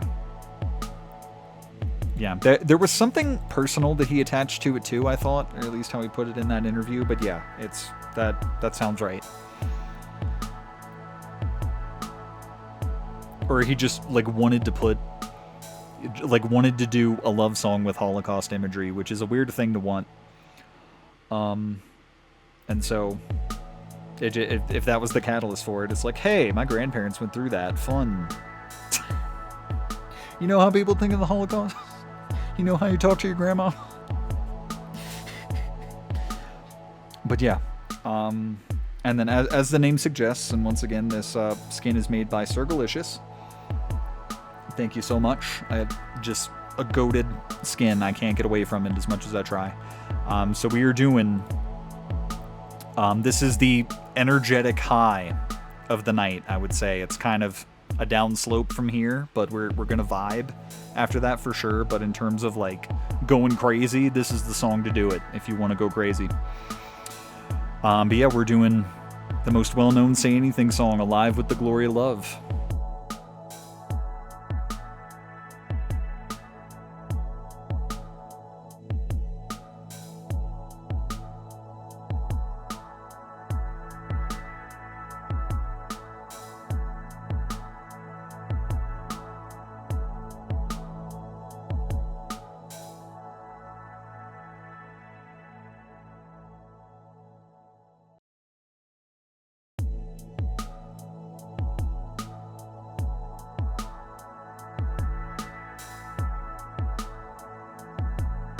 We're going to get to, this is probably the emotional height of the night, but I don't know. The same could be said about both of these last two songs, I would say. But it just, in terms of energy, we're downsloping, for sure. So going to the other Lifehouse song of the night. It is also from the Who We Are album, which again, really good album.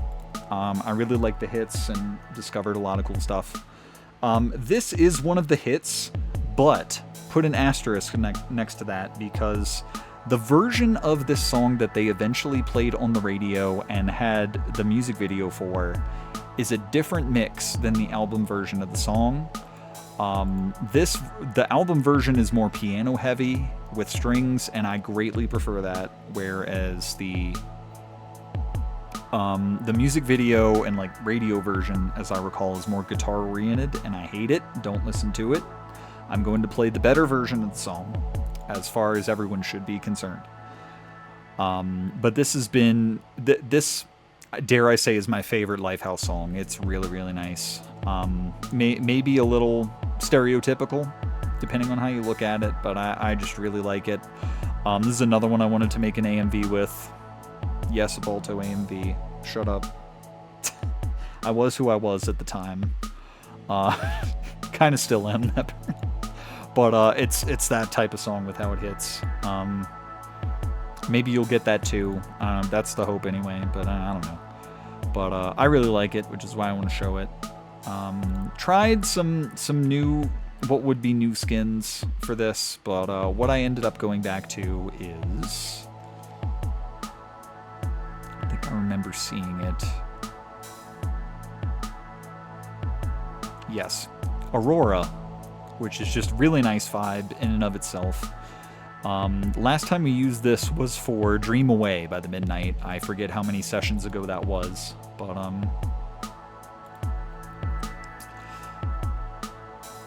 but yeah, this one is a really, really nice skin. Yeah, we're gonna not beating the Balto AMV allegations with the Aurora. The Northern Lights. But yes, this is a really nice song, really nice skin to go with it. And this is by, I believe their name is Hopa, but the H, or like the first letter, is made with like brackets with a line in the middle, so I don't know. And then an OPA. But thank you, Opa, for this. This one is a real vibe. Real vibe.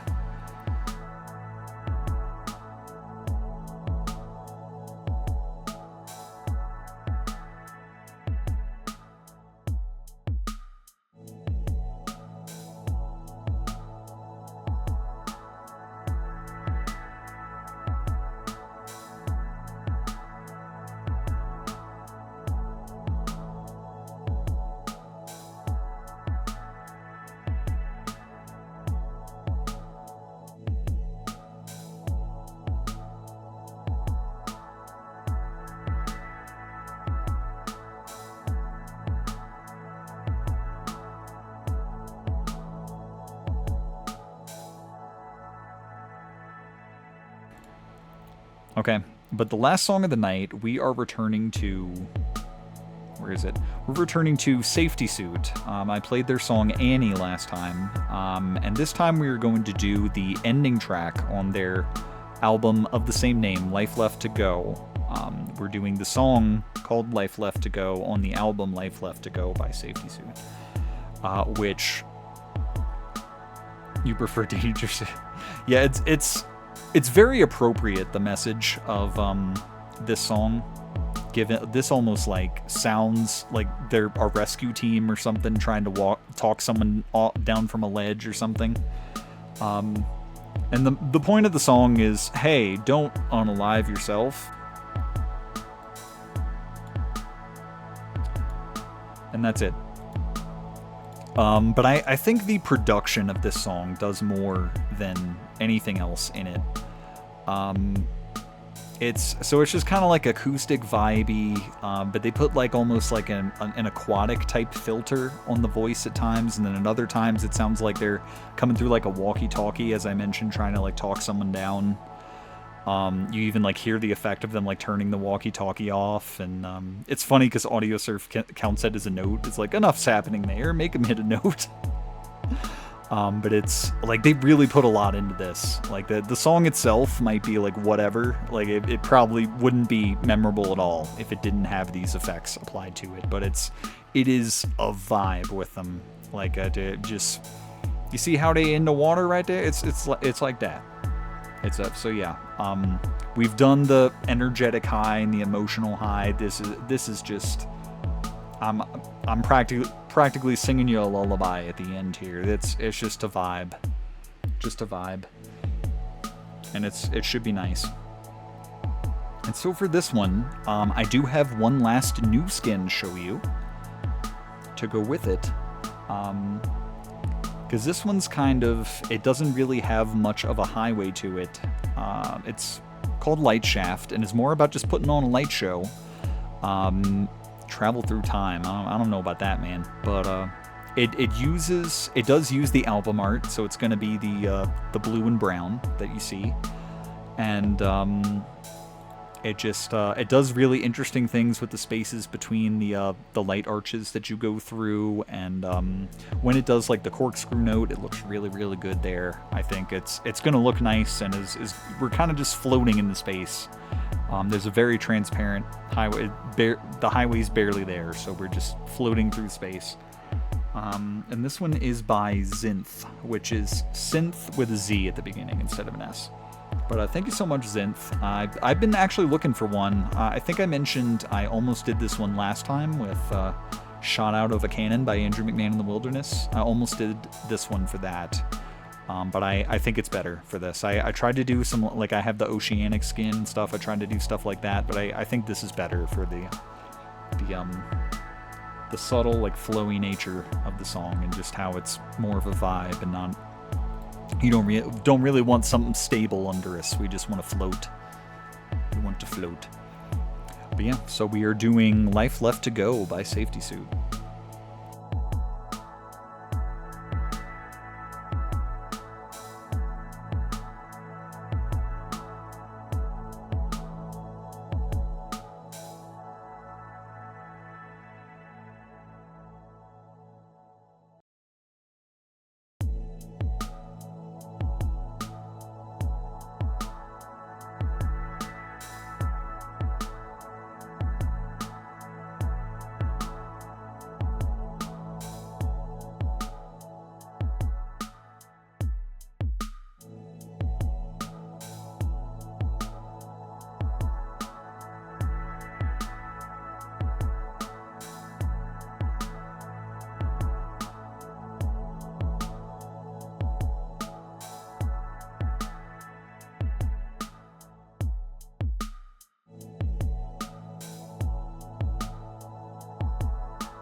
So we did it. We got through the playlist with time to spare. That is awesome. Good for me. Good for us. Do lock in your favorites of the night if you have one that stood out to you. A teaser for next time, because I have a few like fan songs for stuff. Because like back this time I did a few different DA games where there's like I don't think I did the Poppy Playtime one, but I did this one that was FNAF, and then I also did one of his bendy ones. Or there's multiple people, but I did one of their bendy ones, the very first showcase, and then one of the times after that, I did some Has-Been Hotel Silverhound stuff. And then I have another artist that did one for the Amazing Digital Circus now that I really like, and that's going to be one of the songs for next time, as a bit of a teaser. Oh, the Ubastank, okay. You like the Ubastank, okay. That guitar riff, man. It's too powerful. But yeah, was a very fun night, to be sure. Got favorites locked in from the chat. Anyone watching this on YouTube at a later time, however many months and months it takes me to edit this down, because it normally does. But feel free to let me know what song was your favorite out of the list tonight, as well as maybe like not the song itself, but maybe a skin that you thought worked best with a particular song, or just whatever skin was your favorite too. I'd love to hear what you have to say. And after this session, we did a bit of bonus content, we could say. Did a bit of a greatest hits revisiting of some previous songs. If you ever want to join in on the fun, it is best to watch these on my Twitch account, Sajin's Gamertag, as they happen. Wednesdays and weekends is when I'm streaming lately, and I try my best to let people know ahead of time when I'm doing these, so you can try to make it out. It is a lot of fun before the audio gets blocked and everything, so we can jam out together. Would love to see you there, and would love to know what you think in real time of what I'm doing here. But next time, we are, as the title says, we're out with the old, and so next time we're going to be in with the new. We're going to have a lot of stuff that was very pivotal to me this last year for 2025. A band that I saw live that year is going to make itself known when we haven't really explored them yet. So we're going to do a lot of stuff from them. K-Pop Demon Hunters is going to make a few appearances, because how could it not? Given the cultural phenomenon it has become. And just a lot more electronic oriented stuff. So if you felt like tonight needed more of that, I hear you, and we're gonna pivot next time. I just had to get a specific type of stuff out of the way first, but we're free to do stuff, to do more varied stuff next time. There's going to be a lot more variation, and it's going to be a lot of fun still, regardless. So hope to see you there, but if not, I will always try to make a point of editing them down in a later time to at least give you the songs, the combinations to check out, and hopefully that's useful to somebody. It is a little unfortunate this day and age that I do have to keep doing that, because DMCAing and everything is a thing, but it is what it is. I've found the way around it, and I'll stick with it. And then after that, after that one with the new stuff, I'm not sure how many more of these I'm going to do. I have some avenues to check out new stuff. Potentially, if I can figure out the video line ones to get those to work, that could be an avenue to give us access to some things I didn't really have access to before, or just like see things in a different light, different perspective there. Also, if I just finally try to make something myself, like that would be a point as well, like have a whole build up, and then like the last one of the night is like, I made this, cool. That would be awesome if I eventually did that. I don't know how intensive it's going to be, but I just really feel like this would be the easiest thing to figure out, all that workshop stuff. But maybe it's not. I don't know. I feel like I would be motivated to regardless, because I'm one of like maybe a handful of people that still plays this game at this point. But we are going to get the diminishing returns with the skins as they are, so we got to figure out something else before to do it too much longer. But I do enjoy these. I enjoy sharing music that I'm interested in with people, finding out how much they like it as well. I could talk about music a lot. It's very passionate. I'm very passionate about it, obviously. So I do like doing these, but I don't want it to reach a point of like I'm just showing you the music. And I fear we are reaching that threshold. So I've got one more full session of new stuff that we haven't been able to check out for a while. And then we'll see how things go after that and what I'm able to figure out. But in any case, thanks so much for hanging out with me, jamming with me, or watching at a later time. And until then, this is SJNFM signing off, and I will see you next time. Have a good night.